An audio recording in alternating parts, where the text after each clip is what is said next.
Bismillahirrahmanirrahim. Mas Aiman, saya awali dengan membacakan surat di dalam sebuah Al-Quran, satu ayat saja. A'udzubillahi minasyaitonirrajim. Dhaharal fasadu bil farri wal bahri bima kasabat aydin nasi liyudhiqahu ba'dalladzi 'amilu la'allahum yarji'un. Telah nampak kerusakan di darat dan di lautan disebabkan oleh tangan-tangan manusia, maka Allah peringatkan agar kembali kepada jalan yang benar.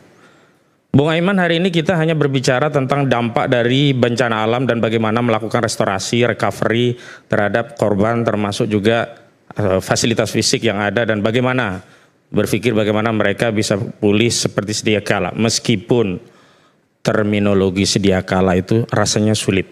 Tentu ada luka yang tidak mungkin bisa diobati, ada jiwa yang hilang yang tidak mungkin dikembalikan, ada harta yang mereka usahakan berpuluh-puluh tahun, itu hilang dalam sekejap.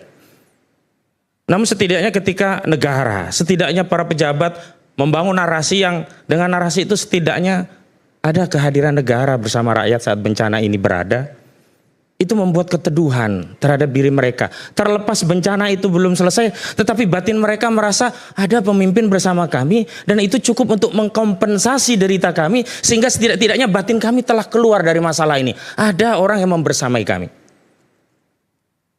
Saya ingin ingatkan kepada para pejabat semuanya, tidak satu-satu tapi semuanya, ada dua fungsi pemimpin yang paling penting dan ini harus hadir dalam setiap keadaan, termasuk ketika rakyat menghadapi bencana.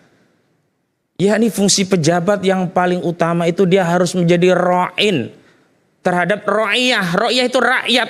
Rakyat itu serapan dari bahasa Arab, orang yang diurusi. Maka jika Anda sudah niat kampanye politik ingin menjadi pemimpin, siap menjadi ra'in, ngurusi rakyat, menjadi pelayan rakyat.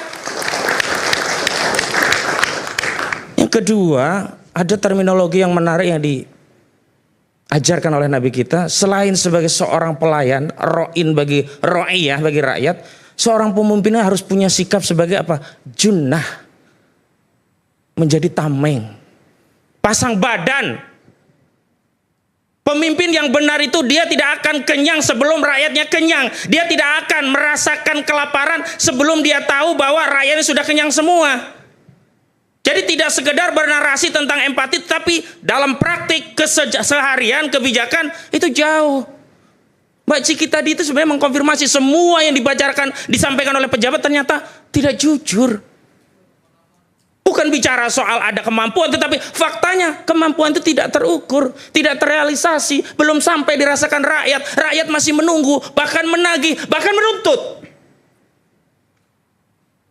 Lalu kita lupa terhadap akar masalah. Selama ini kan narasi yang selalu kita bangun ini bencana ekologis. Bencana disebabkan cuaca ekstrim, hujan yang luar biasa. Tapi kita lupa ini ada bencana politik yang menyebabkan bencana ekologis. Gak ada yang bisa membantah semua ini bencana ini terjadi karena apa? Karena deforestasi, pembalakan hutan yang ugal-ugalan yang menyebabkan air dari langit yang dinarasikan sebagai rezeki yang bisa menghidupkan tanaman-tanaman yang itu bisa memberikan manfaat kepada manusia. Air yang dinarasikan rezeki itu tadi melimpah menjadi bala dan petaka. Kenapa? Fungsi hutan yang harusnya menjadi cawan penampung air yang kemudian didistribusikan sebagai rezeki ini dibabat. Lalu air tadi yang tadinya harusnya rezeki, sebagaimana tamsil malaikat pembagi rezeki itu kan pembagi hujan. Artinya hujan itu harusnya jadi rezeki sepanjang tidak ada ulah tangan manusia tadi yang merusak. Dan akar masalahnya apa? Deforestasi. Deforestasi apa? Lahan sawit. Industri kayu, oligarki sawit. Kita sibuk ya memikirkan dampaknya, tapi penyebabnya nggak pernah kita urusi. Saya mau tegaskan, tidak ada industri sawit di negeri kita itu yang dibangun di atas pembebasan kebun-kebun rakyat. Beberapa sajalah pakai plasma. Mayoritasnya adalah apa? Mengambil lahan hutan kita untuk dikonversi menjadi sawit. Saya ingin rujuk data. Pada saat Menko Marifes Luhut Binsar Panjaitan melakukan audit terhadap sawit-sawit ilegal, itu ada 9 juta yang diaudit, terbukti 3,3 juta lahan sawit ilegal. Lalu apa yang diambil negara? Menormalisasi, memutihkan. Apa yang bisa diambil kesimpulan dari proses yang memutihkan ini? Gak ada efek jerah. Makanya apa? Pembalakan hutang itu makin merajalela. Gak peduli dia.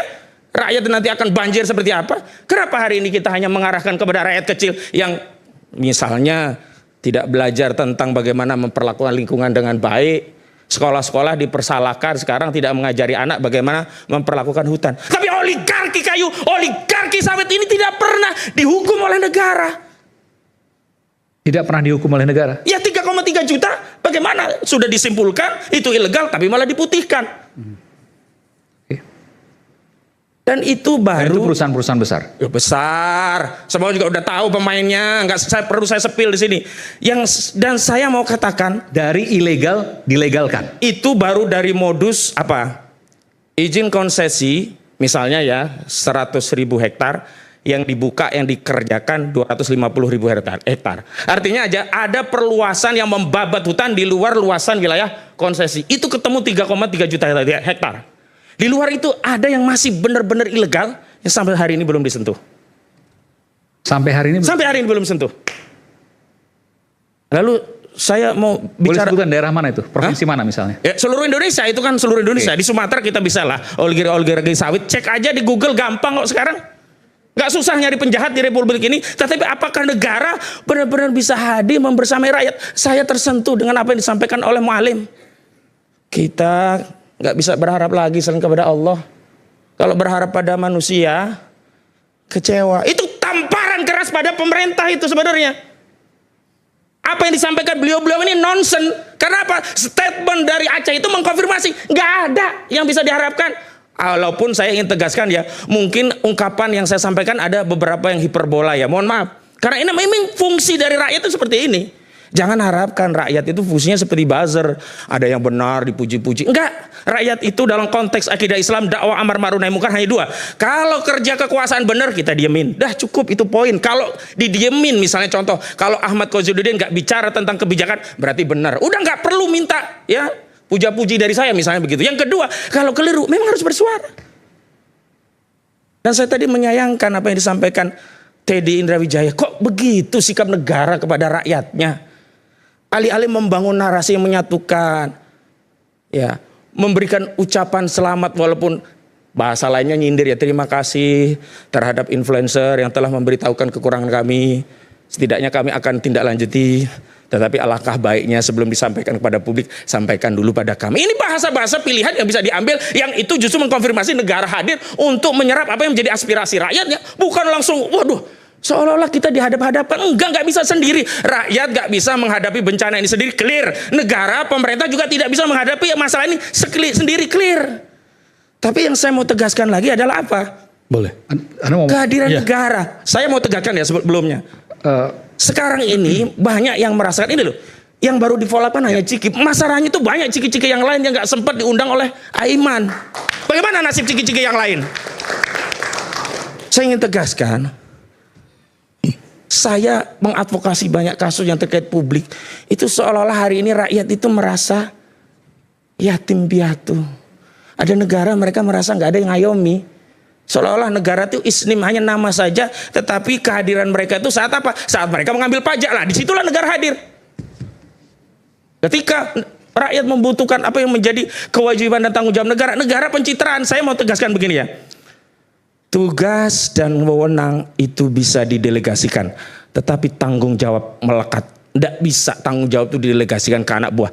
Itu pula yang menyebabkan Khalifah Umar bin Al-Khattab keliling malam-malam mencari masihkah ada rakyatku yang kelaparan. Padahal laporannya bagus semua. Yang laporan itu para sahabat senior. Nggak mungkin ABS seperti pemimpin-pemimpin hari ini. Tetapi kenapa? Karena Umar sebagai Khalifah Amirul Mukminin sadar tugas dan wewenang bisa dia delegasikan, tapi tanggung jawab melekat. Di akhirat nanti akan ditanya, hei Amirul Mukminin, apa yang kau lakukan sehingga rakyatmu ada yang kelaparan? Itu ruh kepemimpinan ini nggak ada. Yang ada apa? Ingin manggul tapi disorot kamera, kemudian dipuja-puja, setelah itu di like, share, and comment. Luar biasa Bapak, wah terima kasih bantuannya. Habis itu foto, cekrek foto, cekrek.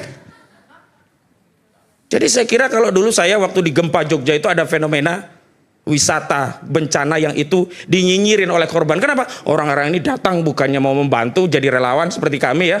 Saat itu justru datang cuma foto-foto. Hari ini pun pejabat pun ikut-ikutan latah seolah-olah ada wisata bencana dan tanpa malu tertangkap kamera. Makan enak, pakai rokok cerutu. Sakit kita ngelihatnya walaupun nggak ikut makan. Sakit. Jadi bahasa-bahasa semiotik ini apa nggak diketahui oleh mereka yang hari ini diberi amanah? Atau sejatinya mereka sudah merasa bahwa tanggung jawab itu selesai ketika mereka membeli suara rakyat saat pemilu, sehingga transaksi itu selesai, sekarang terserah kami kekuasaan melakukan apapun, toh kalian sudah kami beli suaranya. Jadi tidak ada hubungan timbal balik bahwa kekuasaan itu sampai pada akhirat yang ujungnya surga atau neraka. Sehingga kontrol-kontrol media seperti ini ya mungkin didengar sepintas, habis itu hilang lagi. Kalau kontrolnya itu kontrol tanggung jawab yang melekat, dia yakin ada akhirat, ada surga dan neraka, takut sekali. Sekarang saya mau kembali saja, objektif saja lah. Sekarang apa sih susahnya menetapkan bencana itu sebagai bencana nasional? Dan jangan menggunakan terminologi asing tidak asing. Malaysia itu saudara kita muslim juga kok dia. Sholat juga dia. Kenapa kita menolak bantuan dari saudara kita muslim dari Malaysia? Hanya dengan narasi ini asing atau tidak asing. Saya setuju tadi kalau girian utang dengan riba yang luar biasa. Di Malaysia nggak ditolak, Bang. Yang kedua, sebentar, saya tadi tidak intercept saudara.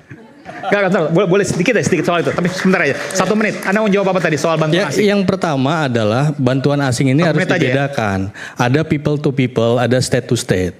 Yang dimaknai ketika tadi state to state itu yang kata Pak Prabowo ini belum butuh. Yang kedua, ketika people to people, saya ambil contoh ketika bulan sabit merah yang kemudian ada di Uni Emirat Arab itu membawa 50 ton beras itu diterima dan menggunakan Muhammadiyah. Tapi Muhammadiyah digunakan untuk kemudian membagikannya. Yang kedua, ketika di yang Malaysia itu pun diterima.